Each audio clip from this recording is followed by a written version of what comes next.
Vamos a meditar en la palabra del Señor, Lucas 6:42, y el tema de hoy se llama Comienza por ti. Estamos en la serie de la familia, Comienza por ti. Ya más o menos con ese título se dan una idea de qué es lo que vamos a hablar hoy. Dice Lucas 6:42, hipócritas, y saca primero la viga de tu propio ojo y entonces verás bien para sacar la paja que está en el ojo de tu hermano. Hermanos míos, vivimos en una época en que es más fácil señalar los errores ajenos que reconocer los propios. Queremos que las cosas cambien en nuestra familia. Queremos que cambien en nuestro hogar, en nuestras relaciones, en nuestro matrimonio. Pero debemos reconocer que nosotros a veces lo que queremos es que el cambio comience en los otros. Si cambiara mi mamá, si cambiara mi papá, si cambiara mi esposa, cambiara mi esposo. Por eso hay algunos que mejor cambian de esposo o de esposa. Si cambiara fulano. Y algunos experimentan que dicen que es el mismo infierno, nomás que es con un diablo diferente. Es porque pretendemos que los demás cambien. Sin embargo, Dios tiene una estrategia diferente. Si queremos que nuestra familia y nuestro hogar sea diferente, el cambio tiene que empezar por nosotros. El cambio tiene que empezar por ti. Un gran personaje del deporte dijo que hay personas que quieren que algo ocurra cuando queremos ganar un campeonato. Que hay personas que quieren que algo ocurra, dice. Otras sueñan que pasará. Otras hacen que suceda. Hoy Dios nos invita a que suceda, a hacer cosas que suceda, que seamos de los que hacen suceder las cosas. Y eso empieza, hermanos míos, en nuestro propio corazón. Si algo nuevo va a suceder en nuestra familia, Dios lo va a hacer, pero va a comenzar por ti. Ya seas padre, madre, hijo, hija, un abuelo, una abuela, bisabuelo, bisabuela o bisabuela. No ocupas un lugar secundario, tú ocupas un lugar especial y es vital que tú cumplas tu parte para el bienestar de todos. Entonces, primero vamos a ver, hermanos, la necesidad de examinarnos a nosotros mismos. ¿Qué dice el Señor Jesucristo en Lucas 6:42? Hipócrita, saca primero la viga de tu propio ojo. ¿Qué es una viga?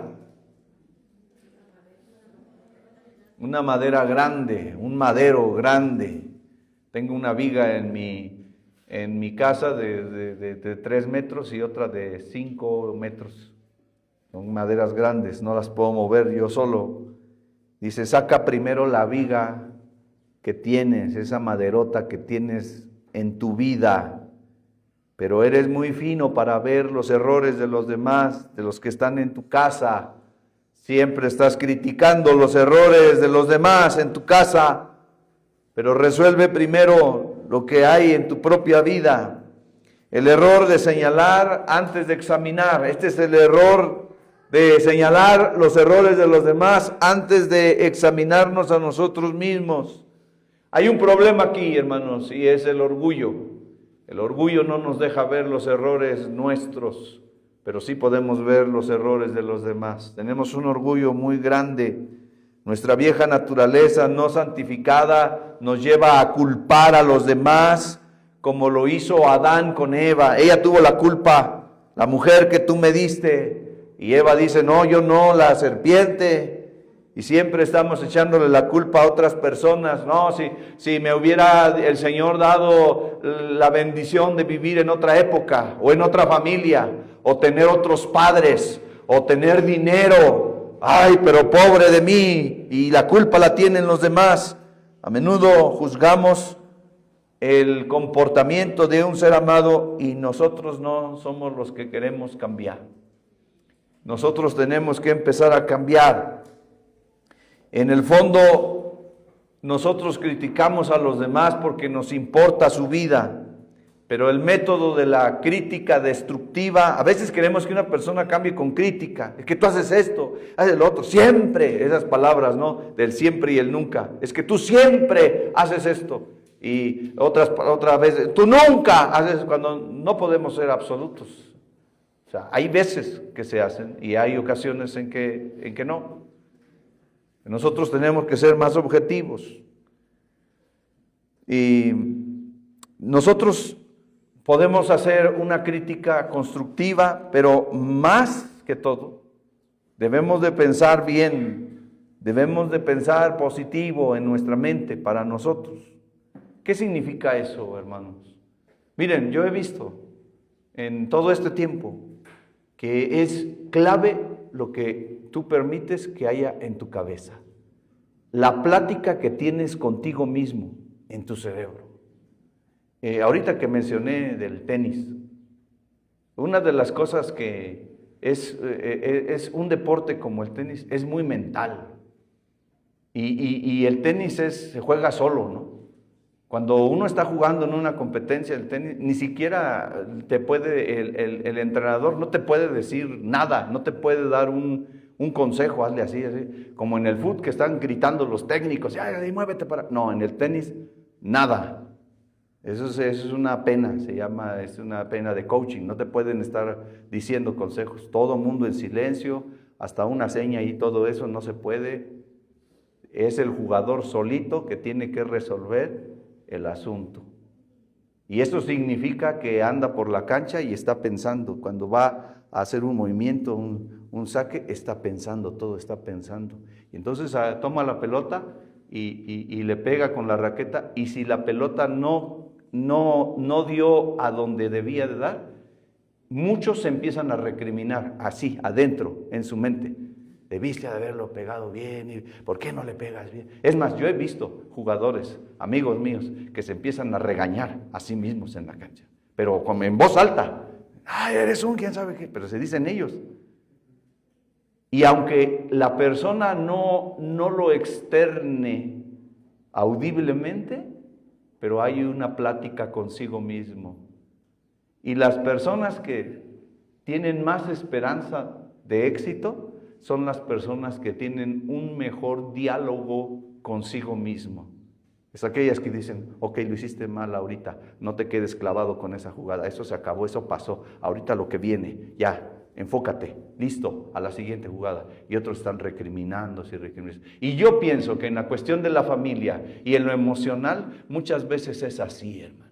No nos terminamos de sacar lo que hay en el pasado, los errores que se cometieron, y siempre estamos pensando, es que si hubiera sido así, es que si hubiera hecho, eso ya pasó, esa jugada ya pasó, ahora concéntrate en lo que viene adelante. Para eso tienes que meter en tu mente, introducir en tu mente pensamientos correctos, pensamientos positivos. Es que ya se enojó, ya se irritó, ya me recriminó otra vez, ¿qué tengo que hacer? Ya estoy harto, ahora yo le voy a decir también. No, tú tienes que pensar mejor en tu mente, en tu corazón. Por eso yo creo que debe de comenzar en uno, debes de pensar, porque no puedes cambiar a todos los demás. Es que, pastor, le pido que ore por favor por mi vecino de la izquierda, porque mi vecino de la izquierda es bien sucio y luego saca sus animales y deja allí sus perros y deja sucio. Ay, pastor, pero ya le dije y todo y no hace caso. Le pido por favor que ore por mi vecino.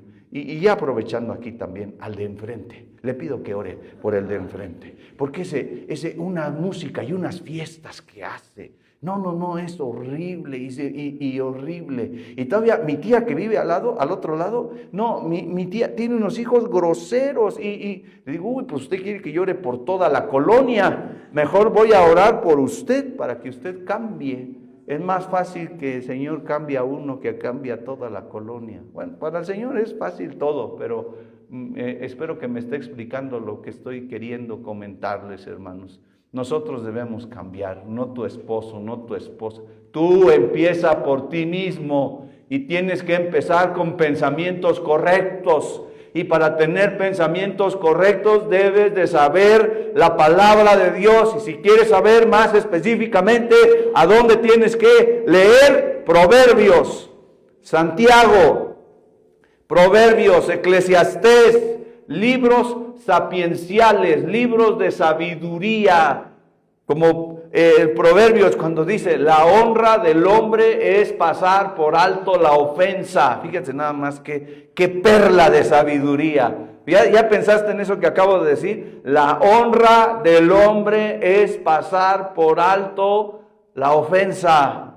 Es más honroso para el Hijo de Dios pasar la ofensa, no quedarte con la ofensa y responder la ofensa, sino pasar por alto la ofensa. Ahí el Señor nos está indicando que se requiere de nosotros una estatura moral más alta para que esas ofensas no te afecten, no socaven tu corazón. No, es un niño que me está ofendiendo a mí, pero yo soy un adulto, hay una estatura moral y yo le voy a hacer entender al niño que está mal, o simplemente no me voy a enganchar con lo que digo.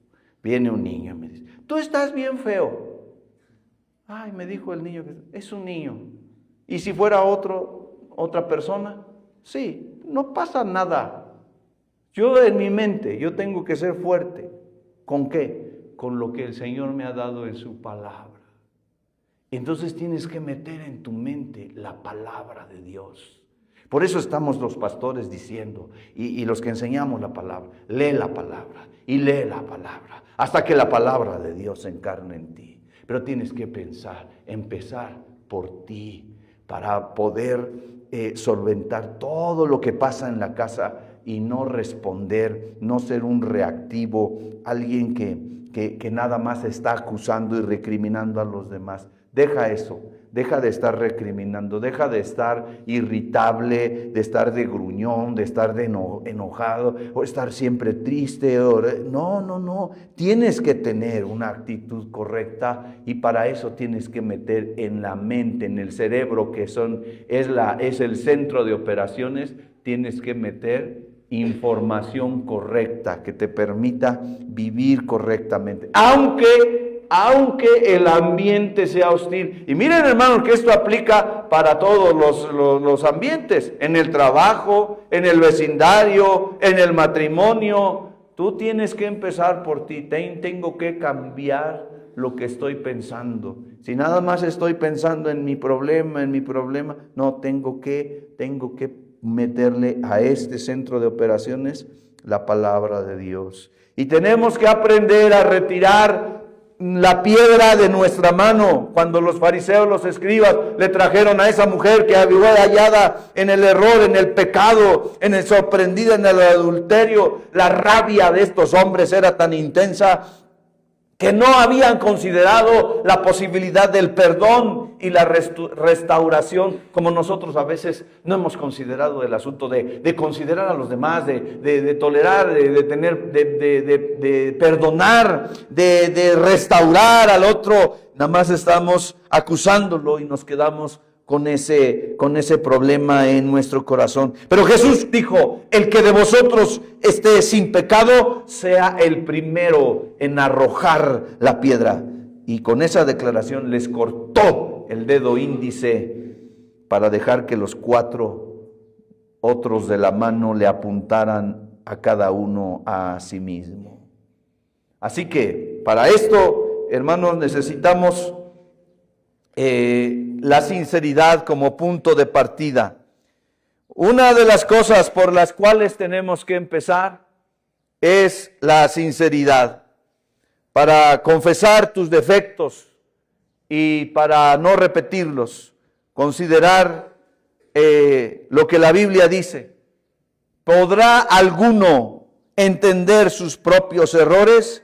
Líbrame de los que me son ocultos, dice el Salmo 19:12. Dios pide que nosotros examinemos nuestra vida y nos demos cuenta de nuestros propios errores. Imagínate, hermano, si en la casa pusieras el ejercicio, a ver, todos por favor escriban mis defectos, mis errores. ¿qué dirían de ti? Porque si tú te pones a escribir tus propios defectos, dices, pues ¿cuál será? ¿Cuál será? Entonces, uno tiene que, hermanos, tener esta actitud de pensar en sus propios errores. Algunas veces nosotros pensamos que somos muy perfectos, que estamos bien, que no hay problema con nosotros. Pero la gente que está a nuestro alrededor se da cuenta de nuestros errores, de lo que hacemos, de nuestros hábitos. Y tenemos que ser sensibles. Deberíamos ser más condescendientes con los demás en esta área de los defectos y más agudos con nosotros mismos. A ver, ¿cuál es mi error? ¿Cuál es mi defecto? ¿Cuál es mi pecado? Y trabajar en eso delante del Señor. No fijarme tanto en lo que los otros hacen, pero yo, ¿qué estoy haciendo? Que el Señor nos dé esa gracia para identificar qué estamos haciendo mal y para esforzarnos en mejorarlos. A lo mejor te hace falta ser más cariñoso, más amoroso. Tú tienes que ver y a lo mejor preguntarle a tu esposa o a tu esposo, aunque las esposas ya tienen eso por definición, ya por default, te dicen lo que es. A mí hay hermanos de la iglesia que creen, no, el pastor, el pastor. Pero la esposa es la que señala los defectos, eres esto, el otro, ¿soy todo eso? Sí. Bueno, a trabajar. ¿Qué hacemos cuando nos dicen un defecto, hermanos? ¿Cuál es nuestra reacción? Oye, tú eres así. Y empieza por dentro así una molestia. ¿Y sabes qué es lo que hace? Atacamos al otro con el defecto del otro. Pero tú también, tú lo hiciste la otra vez y tú haces esto y esto y eso es peor que lo que yo hago. Y esa es nuestra defensa. ¿No es cierto? Y eso es tonto. Porque no se trata de estar compitiendo y estar viendo quién falla más. Eso está mal. Lo que nosotros debemos hacer es reconocer lo que nosotros hacemos. Como me acuerdo que una vez le llamé la atención a un hermano. Le dije, hermano, usted hizo esto y esto. Dice, ¿y usted también? No. Ahorita estamos hablando de ti, le dije. Si quieres, al rato hablamos 1 hora de mí. Pero ahorita estamos hablando de ti. Y tú observas si esto que estamos diciendo es verdad. Y cuando nos toque a nosotros que alguien nos diga, también, hermanos, pensar, ¿es cierto? O a lo mejor yo estoy engañado de mí mismo, yo estoy pensando que estoy muy bien y todos los demás me están viendo mal. ¿Cómo actúo? Vete en ese espejo hasta que alguien me dijo, ¿ves a fulano cómo se enoja? Sí, bien feo, ¿verdad? Sí, pues así te enojas tú. ¿Así de feo? ¿Se ve bien mal? Pues así eres tú. Dije, ay no, señor, qué vergüenza. Entonces empecé a trabajar en eso. O sea, hasta que alguien te dice, traes aquí el gallote así, ¿no? Y tú ves en el espejo, te haces así y todo está bien, pero no alcanzas a ver, pues el punto ciego todos tenemos. Y vas por la vida y nadie te dice, tienes un gallote. No, hasta que alguien se atreve y te dice, oiga, pastor, trae un gallote aquí así. ¿Cómo crees? Sí, pero no lo veo así, pero todos los demás lo vemos, además se están riendo. ¿Qué hice yo? Pues fui al baño y ahí en el espejo ya me puse algo y dije, qué malas personas son de que no me dicen cómo me veo. Hasta que alguien me lo dijo y le agradezco porque alguien me dijo. Y entonces empiezo a hacer la corrección en mi vida. Número 1, usted tiene que aprender a reconocer sus errores. Número 2, usted tiene que trabajar en eso. Y a algunos de nosotros nos va a llevar un buen tiempo, hermano. No se cambia. Muchas cosas no las cambias de la noche a la mañana, pero tienes que empezar a trabajar y tienes que comenzar por ti. Líbrame, Señor, de los errores que me son ocultos, dice el salmista en el Salmo 19:12. Y él le dice al Señor, ordena mis pasos con tu palabra. Fíjate cómo dice, ninguna iniquidad se enseñoree de mí. Que no tome dominio una actitud mala, malvada o un pecado. Señor, ayúdame a mantener esa esa actitud.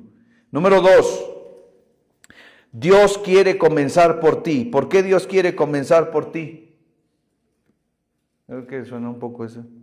Entonces, es más viable, hermanos, que nosotros cambiemos a esperar que cambien los demás.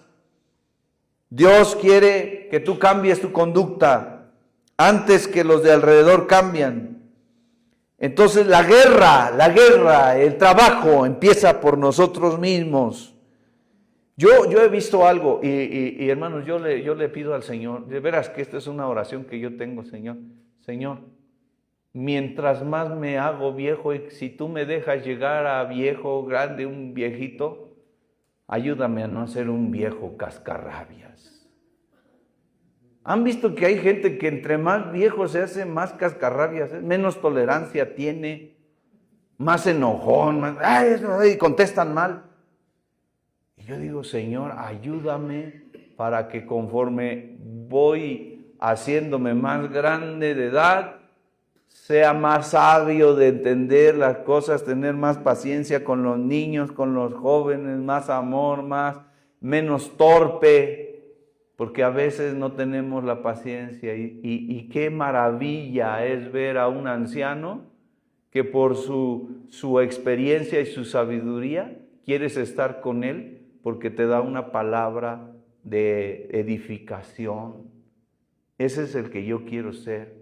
Pero tengo que trabajar desde ahora en mi corazón, en mi mente, y la palabra de Dios debe estar ahí. No puedo estar metiendo otros libros de psicología, de filosofía, aunque todo es bueno conocer, leer. El cristiano debe poder nadar en aguas profundas, pero su base, su centro siempre es la palabra de Dios. El hogar se edifica desde adentro hacia afuera.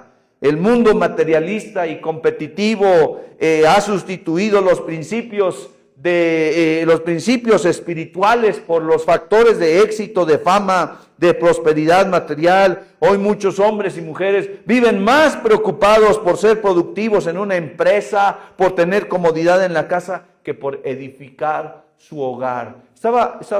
Mientras estaban cantando ahorita en la adoración, hermanos, se me vino un pensamiento y yo estoy pensando en los niños, los papás que tienen niños que todavía están en su casa, niños de pequeños, niños de primaria, y yo digo, cuánto a veces los papás desperdician el tiempo.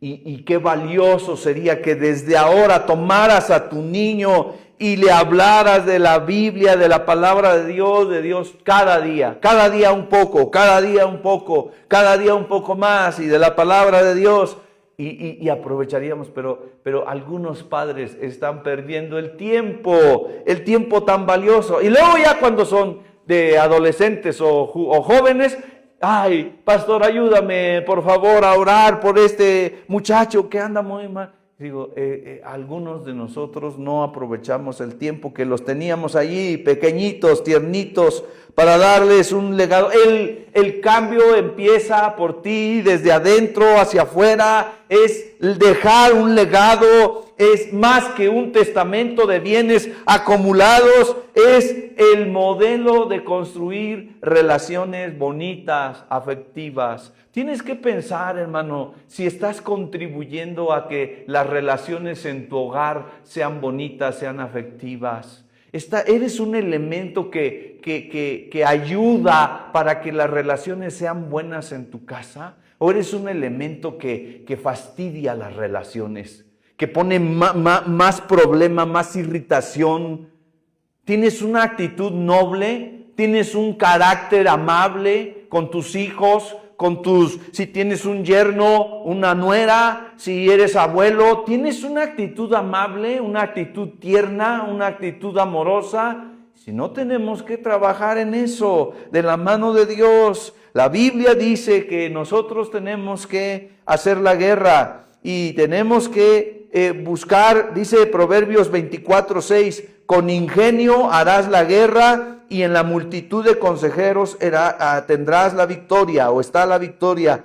Dice, con ingenio harás la guerra. Dice que hagas la guerra contigo mismo, con ingenio. Eso significa que no puedes estar justificando tus defectos de carácter, tus debilidades. Tenemos que reconocerlas y trabajar. Muchos matrimonios pierden la esencia de su relación porque no trabajan en equipo, porque su mundo se vuelve individualista, egocéntrico, con intereses personales, poco afines para ambos, y poco a poco dejan apagar su amor. Entonces necesitamos platicar, sentarnos y platicar, ¿verdad? Así. Y una vez tuve una conversación con mi esposa y me decía, ay, es que yo me acuerdo de que cuando éramos novios, para acá y para allá, y yo le dije, pero ya estamos casados. ¿Qué significa eso? Que es otra etapa. Sí, podemos hacer cosas de cuando éramos novios, pero tú y yo tenemos que caer a la cuenta, la madurez, que estamos en otra etapa. Y tenemos que funcionar correctamente en esta etapa. Una etapa, novios.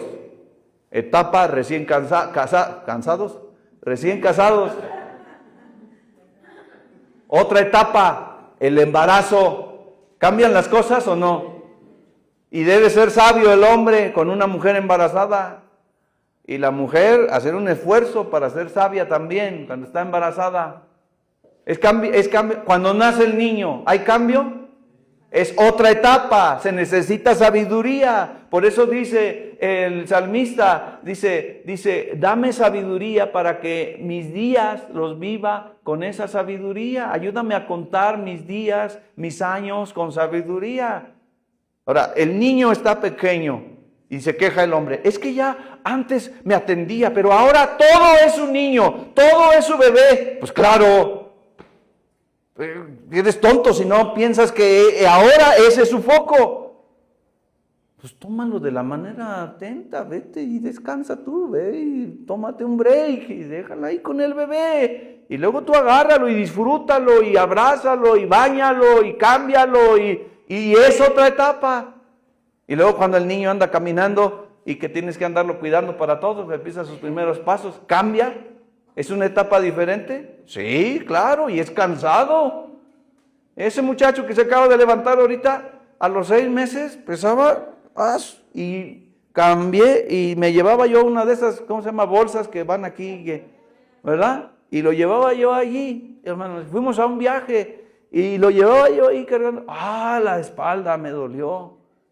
¿Quién tenía que hacer eso? Yo. Y luego nos fuimos un día. Se nos ocurrió ir ahí a Pinal de Amoles. Íbamos todo el río, piedras filosas y todo. Y llevaba a mi niño de 6, 7 meses. Y todo el mundo se cayó. Íbamos como 20 personas allí en excursión. Todo el mundo se cayó. El único que no se cayó fui yo. Y no fui porque fue listo. Es que estás con los sentidos listos porque vas con el bebé. Tienes que aprender, es otra etapa, y cuando los niños ya tienen 6, 7 años, 8 años, 10 años, es diferente. Y va cambiando la relación y vas cambiando tú. Pero al mismo tiempo tendríamos que ir viviendo, hermanos, con sabiduría. Y con sabiduría implica también gozar y disfrutar todas esas etapas. Pero ¿quién nos da eso? ¿Quién nos da esa enseñanza? ¿Cómo podemos vivir esa? Algunos ya lo vemos, ya que pasó el tiempo, ya que pasaron esas etapas. Debí haberlo vivido así, pero eras demasiado joven, o no eras demasiado sabio, o tenías tu pensamiento en otras cosas, en el trabajo, en la distracción, en hacer dinero, en lo que sea, en solventar las necesidades más apremiantes de la familia. Bueno, pero ahora, hermanos, nosotros estamos viendo esto y debemos enfocarnos y hablar con la pareja, con la gente en la familia, a ver, ¿en qué etapa estamos nosotros viviendo? Ahora tenemos un abuelito, ahora mi mamá vive con nosotros, a ver, ¿cómo debe de funcionar esto de la forma correcta bajo los principios de la palabra de Dios? Y entonces ubicarte, plantearte eso, y sobre eso, entonces uno caminar con ese pensamiento de que el asunto debe empezar en mí. Y es un nuevo empezar. cambias de etapa, un nuevo empezar. Y ahora se modificó el horario en la casa porque él cambió de trabajo o ella cambió de actividad y se modifican los horarios. Es una nueva etapa, hay que reenfocarnos y hay que estabilizarnos, hay que pensar y ubicarnos en cómo tenemos que vivir. Y ese es hacer la guerra con ingenio. También la palabra de Dios allá en el apóstol Pedro dice a los maridos, vivan sabiamente con ellas. Quiere decir que nosotros debemos entender y ubicarnos en lo que estamos viviendo y tomarnos de la palabra de Dios y gozar el proceso, gozar las etapas y vivir con sabiduría. Y quiero decirles, hermanos, una de las cosas, un ingrediente que se necesita para tener una buena relación en todo sentido es la paciencia. La paciencia. A veces nos impacientamos con un amigo, con la tía, con la abuelita, con el abuelito. Ay, siempre pasa esto. Y debemos de pedirle al Señor una dosis más grande de paciencia. Aunque yo veo que cuando nosotros tenemos comunión con Dios, el Espíritu de Dios nos da eso.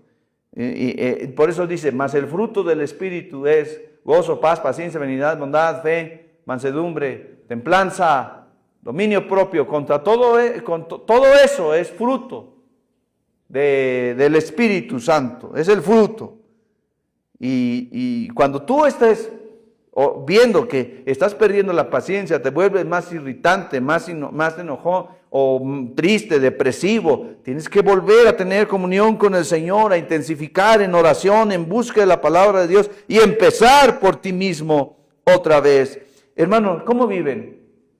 ¿Algunos de ustedes viven con enojo? ¿Hay algo que les produzca enojo? ¿Estás constantemente viviendo con enojo? ¿Te molesta algo constantemente? Porque cuando tú no resuelves eso, eso se va a ver en tus relaciones. Y número 3, debemos examinar, si vamos a empezar con nosotros mismos, debemos examinar hacia dónde nos llevan los pasos. Siempre me acuerdo de ese estribillo, una canción fea.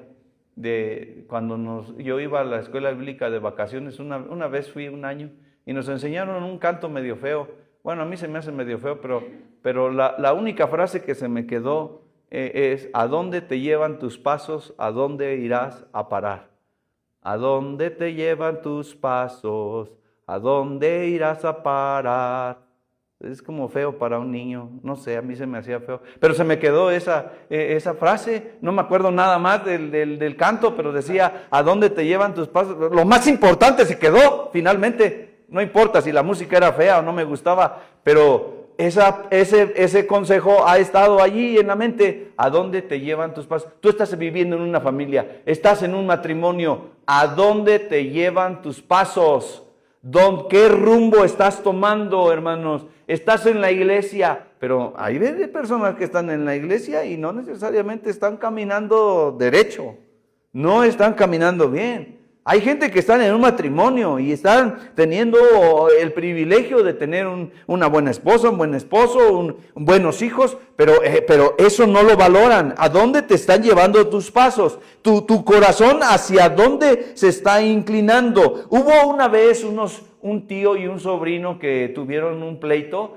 El tío se llamaba Abraham y el sobrino se llamaba Lot. ¿Se acuerdan de la historia? Y empezaron a pelear sus pastores, sus trabajadores por el campo, porque pues, sus ganados tenían que comer y los pastores de ellos, sus empleados, se empezaron a pelear y Abraham tomó la decisión de dejarle escoger a Lot la tierra que le iba a convenir. Eran familiares y decían, no debe haber pleito entre nosotros, somos familia. Aquí debemos de actuar sabiamente y a veces actuar sabiamente, hermanos, es actuar todo lo que nos lleve a la paz. Actuar sabiamente a veces es perder algo económicamente, perder algo materialmente para estar bien en la relación. Abraham, él tenía, posiblemente Abraham podría decir, yo soy el líder aquí, yo soy el que vine desde Ur, yo te vine trayendo a ti, yo soy el que debo tener todo el beneficio, además yo ya estoy viejo, yo necesito que mis mi ganado esté en la mejor parte. Pero no, Abraham no hizo eso. Abraham actuó sabiamente porque era su familiar y le dijo, no es bueno que estemos peleados porque tú y yo somos de la misma familia. Escoge tú, ¿dónde quieres? ¿Y qué dijo Lot? Lot se le ampliaron los ojotes, hermanos, le brillan, porque siempre hay un familiar encajoso, abusivo, que quiere agarrar todo. Siempre vamos a tener eso, hermanos. Y muchas veces se da cuando las herencias, todo eso, 9 hermanos, siempre se llevaron muy bien. Ahora que fallecieron los papás, ahora empiezan los problemas, porque el hermano y la hermana que se llevaban tan bien, no, pero es que yo quiero esto, porque ahora ya tienen hijos y ahora pelean las cosas para sus hijos y su beneficio y ya no les importa ser injustos. ¿Qué hizo Abraham? No es bueno que estemos peleados. Elige tú. Qué tonto Abraham. Elige tú. Y Lot se aprovechó y dijo, esta parte está más verde y esta está más árida. Yo voy a tomar la verde. Pero está cerca de Sodoma, de los sodomitas, de los que van en contra de la voluntad de Dios. ¿Saben qué es sodomita? ¿Qué? Varón con varón, relaciones sexuales. Y Dios no está de acuerdo con eso en su palabra. Entonces, Lot no le importó. Y Lot representa a los familiares a los cuales no les importa lo espiritual, no les importa lo importante de la vida, las relaciones. Lo que les importa es el éxito. Lo que les importa es que los hijos sobresalgan, que tengan dinero, que se casen con alguien de dinero, bien colocado. Eso es lo que nos importa. Si van a la iglesia, no van, no importa. Que tengan dinero, que puedan progresar en la vida, en lo mundano. Eso es lo que importa. A muchas personas eso es. Y pasan por encima de los principios. ¿Qué les va a importar Dios o qué les va a importar lo espiritual? No. Lot representa eso. Eligió los campos verdes para sus ganados y Abraham decidió honrar a Dios por encima del beneficio económico. Pero la mayoría de las personas, aunque ustedes no lo crean, viven como Lot y no viven como Abraham. Nosotros, ¿cuál era la confianza de Abraham, hermanos? ¿Por qué Abraham le dijo con tanta confianza a Lot, toma lo que tú quieras? ¿De dónde vino esa confianza de Abraham? ¿En qué se basaba Abraham, hermanos, para tomar esa decisión? ¿Y tú? ¿Tienes la promesa de Dios o no? ¿Dios te respalda o no? Aunque mi padre y mi madre me dejaren, con todo Jehová me recogerá. Salmo 27:10. ¿En quién está tu confianza, hermano? ¿En tu empresa, en tu trabajo, en tu negocio? ¿En qué está tu confianza? ¿O en Dios? A veces vamos a parecer que estamos en desventaja, que somos tontos por no elegir y aborazarnos y elegir lo mejor. No. Mi confianza está en Dios. Yo quiero honrar primeramente a Dios. Esa fue la confianza de Dios. Quiso honrar al Señor. Parece desventaja, pero a la postre Abraham fue muy bendecido. Cuando nosotros honramos a Dios, Él nos va a honrar a nosotros. Cuando nosotros honramos a Dios, Él nos honra a nosotros.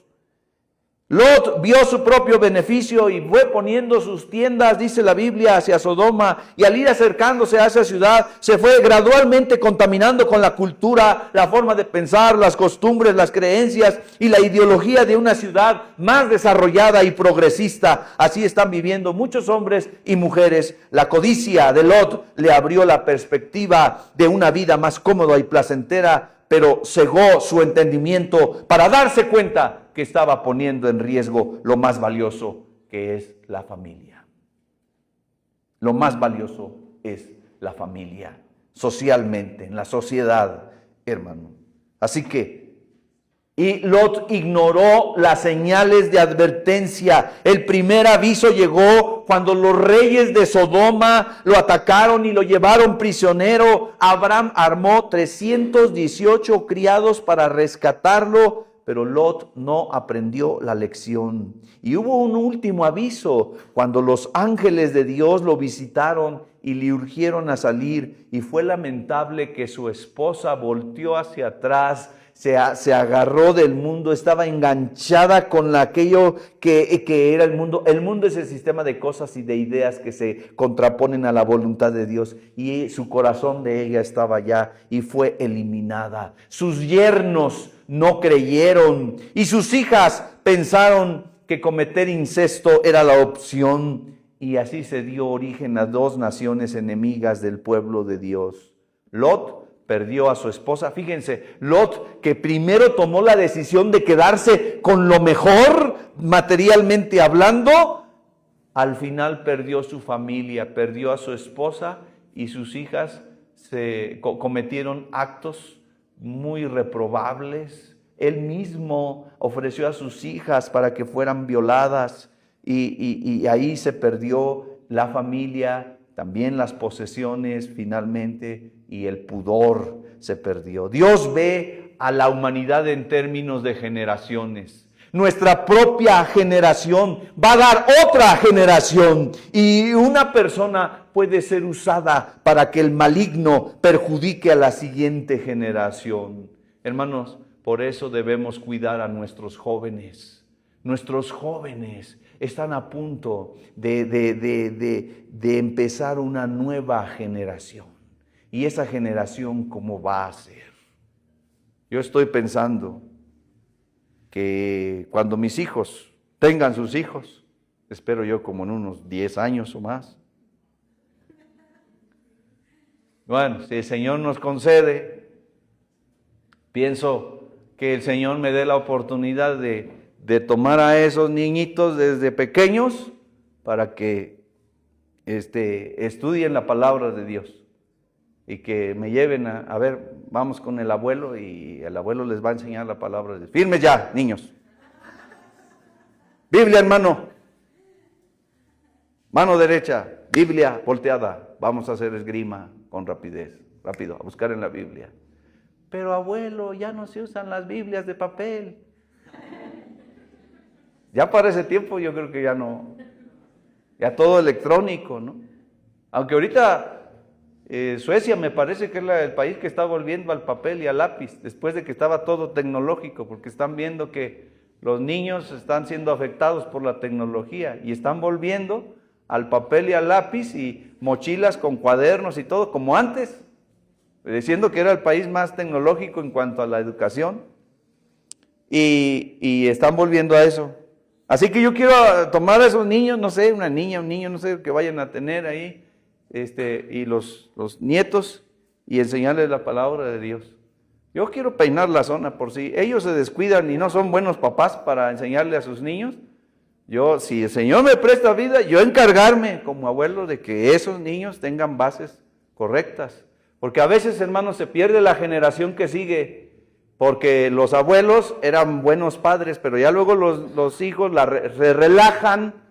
O sea, la segunda generación se relaja con los niños pequeños, se relajan porque hay otras cosas de la modernidad, se relajan y ya la generación que surge ya está muy alejada de los primeros principios. Y no se da cuenta, la nueva generación no se da cuenta porque ellos nacieron en la nueva etapa.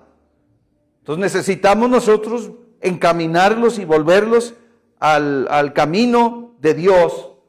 Y para eso hay que tomar tiempo y responsabilidad. Y eso es más valioso que el éxito.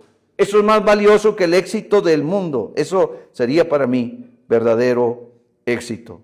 Pero el maligno puede usar a una persona para perjudicar a la siguiente generación.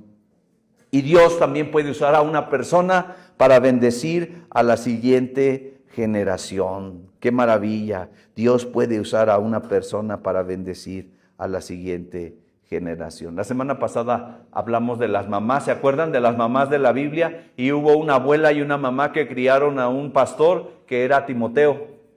Loida y Eunice desde niño le enseñaron la palabra de Dios y le dice Pablo a Timoteo que desde la niñez ha sabido las sagradas escrituras. Vamos finalizando, hermanos, y vamos a ver rápidamente principios para comenzar por ti. Número 1, renuncia al individualismo. Salmo 119, 133, ordena mis pasos con tu palabra y ninguna iniquidad se enseñoree de mí. Renuncia al individualismo. Cuando vivimos en familia es necesario renunciar al individualismo para considerar las necesidades de todos. Es decir, hay necesidad de arreglar la cocina, del patio, de todo. Subir unos botes de arena, papá, ¿cómo te vamos a dejar que tú solo subas esos garrafones, esos botes de arena, esos de grava? Vamos todos, pero yo nomás metido ahí en mi celular. Papás, despierten, tienen que quitarle el celular a sus hijos por un tiempo. Y lo digo así porque están comiendo y con el celular, y se van a dormir con el celular, y se despiertan con el celular, tienen que quitarlo. De ahí, están niños de 12, 13 años, de 10 años con el celular todo el tiempo. Hoy están con los niños. Vi un video de una mamá que ya hasta lleva un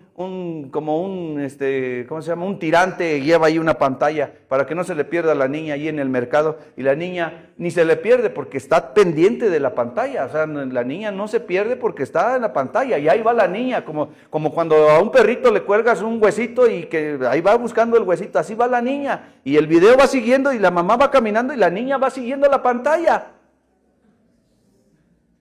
Y se encierran en el cuarto con el celular. Dales un libro, quítales el celular, ponte a leer un libro, hazme un resumen de este libro. Vamos a platicar, vamos a convivir. Y les digo a los niños de ahí de la escuela, los celulares, no traen, ¿cómo de que no? Sí, traen los celulares, traigan para acá. ¿Pero por qué, pastor? Porque quiero que convivan, hablen entre ustedes, convivan. A los 5 minutos, pastor, ya convivimos. Tienen que seguir conviviendo, tienen que hablar, tienen que aprender hasta aburrirse. Es algo que tenemos que hacer, pero cuando estamos en el celular, hermano, eso promueve el individualismo. Nada más me importa yo, jajaja, estoy riéndome yo con mis videos y todo eso, pero no estamos teniendo esa comunión con la familia. Pues tenemos que actuar con sabiduría. Entonces la familia tiene que tener sus tiempos de platicar, qué está pasando, cómo me siento. Y yo a mis hijos cuando los recojo, ¿cómo estás, hijo? ¿Cómo te sientes? ¿Qué palabra es esa, ¿Qué pregunta? No. ¿Cómo estás? Porque ¿cómo estás? ¿Qué respondemos todos, hermano? Bien. Y más si somos hombres, bien. Y con eso, bien, se acabó todo. Bien. ¿Cómo estás? Bien. No. ¿Cómo te sientes, hijo? ¿Cómo te sientes? ¿Cómo te fue esta? No, pues me siento así, me sentí así.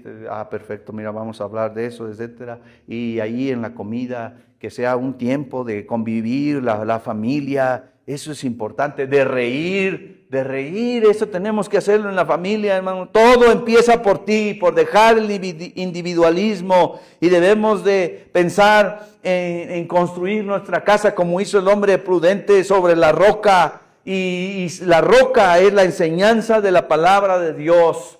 El que oye mis palabras, dice, y las hace, es como un hombre prudente que construye su casa, su familia, su vida sobre la roca. Y es muy valioso eso. Y tenemos que aprender en la familia a tener ese temor de Dios. Dice Jeremías, no es mi palabra como fuego, dice Jehová, y como martillo que quebranta la piedra. Yo creo que la palabra de Dios tiene lo necesario para que nuestra familia funcione bien. Tienes que empezar por ti. Cambia tu manera de pensar, cambia tus actitudes, cambia tu manera, tu comportamiento. Ahí, dobla tus rodillas y habla con Dios y dile, Señor, ni yo mismo me aguanto, yo tengo que cambiar, ya me di cuenta que tengo este carácter, esta forma de ser, y yo puedo hacerlo en mis propias fuerzas. Por favor, ayúdame, dame tu gracia, dame de tu amor, dame esa profundidad en el Espíritu que viene Depende de ti, Señor, para cambiar, porque no puedo y tú eres el que puedes cambiar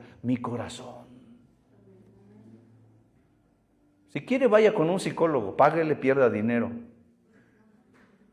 Pero Dios es el que nos ha dado todo, está en su palabra, hermano.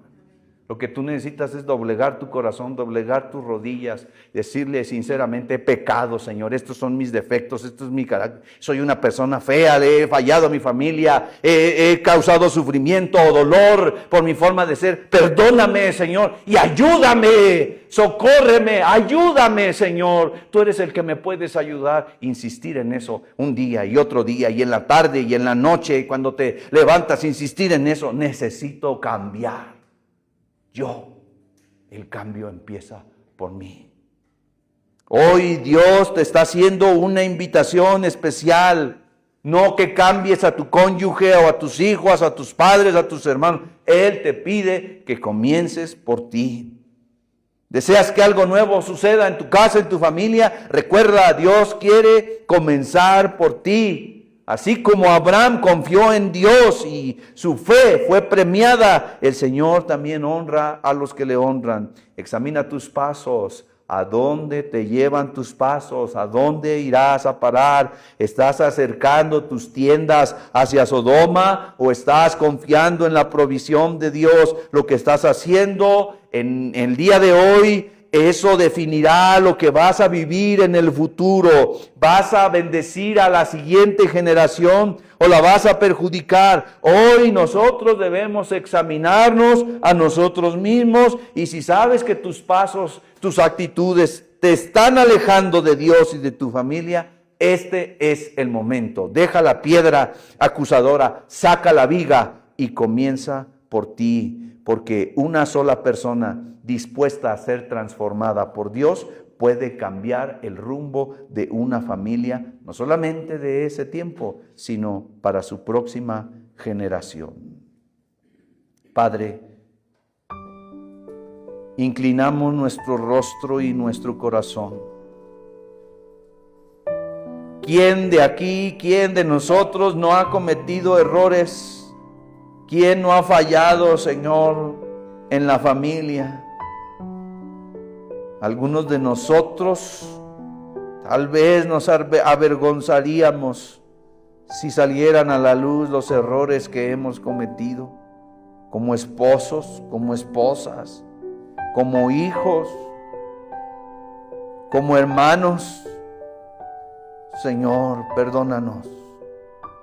Hemos tenido responsabilidades y hemos fallado.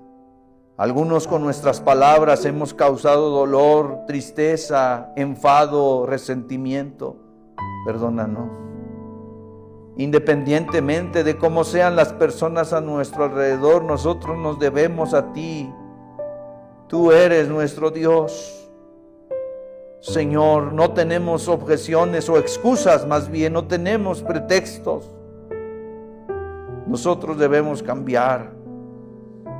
Hoy lo hemos reflexionado, Señor, perdónanos. Perdóname por no ser sabio, por ser orgulloso y no reconocer mis errores. Algunos de nosotros, Señor, sabemos que tendríamos que ir con nuestras familias y decirles: oigan, alto, yo reconozco que he fallado en esto y les pido perdón. Seguro que tú estarías cambiando nuestro corazón y empezando por nosotros mismos si hiciéramos algo así. Perdóname, esposo, perdóname, esposa, perdóname, hijo mío, perdóname, hija, perdóname, mamá, perdóname, papá. Quiero cambiar, quiero que sea una situación diferente. Señor, por favor, ayúdanos. El mayor obstáculo a veces para el cambio somos nosotros mismos. Perdónanos y ayúdanos, Señor. Danos de tu gracia y danos ese sentir de perseverancia, de trabajar en nosotros, de no desanimarnos, porque un día a veces parece que mejoramos y luego parece que nos regresamos. Ayúdanos a perseverar un día y otro día y otro día en oración y en sometimiento a tu palabra y a tu verdad. Y que tu verdad tome dominio en nuestra mente, Señor. Danos ese deseo, porque tú produces el querer y el hacer por tu buena voluntad, para conformar familias mejores, matrimonios mejores, una actividad paternal, una responsabilidad paternal mejor. Señor, gracias por tu palabra, gracias por tu reflexión. Señor, te adoramos. Tú eres nuestro Dios, tú eres nuestro Señor. Ponemos en ti nuestra familia, en tus manos ponemos nuestra familia, Señor. Tú sabes los problemas que hay, las dificultades. Por favor, ayúdanos. Tú eres quien nos puede ayudar. ¿A quién tenemos en los cielos sino solo a ti? Tú eres el Altísimo, el Dios omnipotente. Que nuestra familia sea bendecida por ti, Señor. Bendícenos, te lo rogamos, desde el más pequeño hasta el mayor. Que así sea en Cristo Jesús. Amén.